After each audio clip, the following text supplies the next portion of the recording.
हिमाचल प्रदेश योगासन खेल संघ द्वारा शिमला के कालीबाड़ी हॉल में एक दिवसीय राज्य स्तरीय योगासन खेल प्रतियोगिता का आयोजन किया जा रहा है, जिसमें सभी जिलों से प्रतिभागी हिस्सा ले रहे हैं। अव्वल रहने वाले प्रतिभागियों को राष्ट्रीय स्तर खेल योगासन प्रतियोगिता के लिए चुना जाएगा। इसके अलावा हिमाचल योगासन संघ ने योग को पाठ्यक्रम में शामिल करने की मांग की है, ताकि बच्चे इसे अपने जीवन में अपना सके। प्रतियोगिता का शुभारंभ करने पहुंचे हिमाचल पतंजलि योग समिति केंद्रीय प्रभारी लक्ष्मीदत्त शर्मा ने कहा कि योग को आज देश ही नहीं दुनिया में पहचान मिली है। योग से जहां बच्चे नशे की प्रवृत्ति से दूर रहते हैं, वहीं स्वास्थ्य के लिए भी योग लाभदायक सिद्ध हो रहा है। योग को खेल के रूप में प्रधानमंत्री नरेंद्र मोदी के प्रयासों से मान्यता मिल गई है। हमारे जीवन के जो दो प्रमुख स्तंभ होते हैं कि एक तो हमें अपनी भौतिक संपत्ति जो जितने संसाधन हैं उनको जुटाने के लिए इस शरीर को, मन को तैयार करना होता है, और उसके साथ ही फिर हम निश्रेष सिद्धि के लिए यानी कि परम गति के लिए भी अपने आप को तैयार करते हैं। इसलिए योगश चित्त वृत्ति निरोधा जो कहा गया है वो यही है कि हमारे चित्त में जितनी भी समस्याएं हैं, जितने भी हमारे उपद्रव है, उन सब को शांत करने का एक ही सरल तरीका है और वो है योग। इसलिए इस योग को हमारी भावी पीढ़ी तक यानी कि हमारे बच्चों तक पहुंचाने के लिए योगासन स्पोर्ट्स फेडरेशन का बहुत बड़ा महत्व है।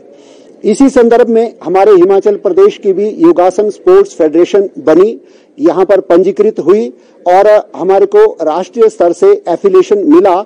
उसमें हमारा जिला स्तर पे भी हमारे 12 के 12 जिलों में यूनिट बने, 12 के 12 जिलों में चैंपियनशिप हुई और उस चैंपियनशिप का आज यहाँ पर राज्य स्तरीय चैंपियनशिप यहाँ हो रही है और उसके पश्चात हमारी राष्ट्रीय चैंपियनशिप के लिए यहाँ से हमारा चयन होगा।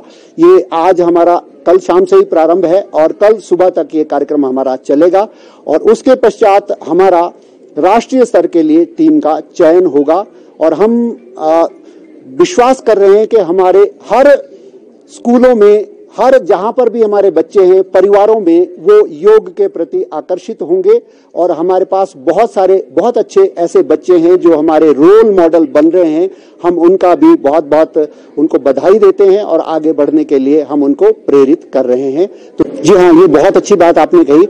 वास्तव में अगर योग हमारे जीवन का अंग बन जाए, जैसे हमारे अध्ययन अध्यापन में हम सारी चीजें पढ़ते हैं, वैसे ही योग भी अगर हम नित्य प्रति सीखना शुरू करें और हर स्कूल में कम से कम एक पीरियड हमारा योगासन का हो, योग का हो, ध्यान का हो, मेडिटेशन का हो, तो इन बच्चों में उनकी जो जितने भी आजकल नशा है, चाहे आजकल जितने भी साइबर क्राइम है, दूसरे क्राइम, वो भी धीरे धीरे कम होंगे और बच्चों में संतोष का भाव और उनमें जिसको कहना प्रतिभा का भी विकास होगा।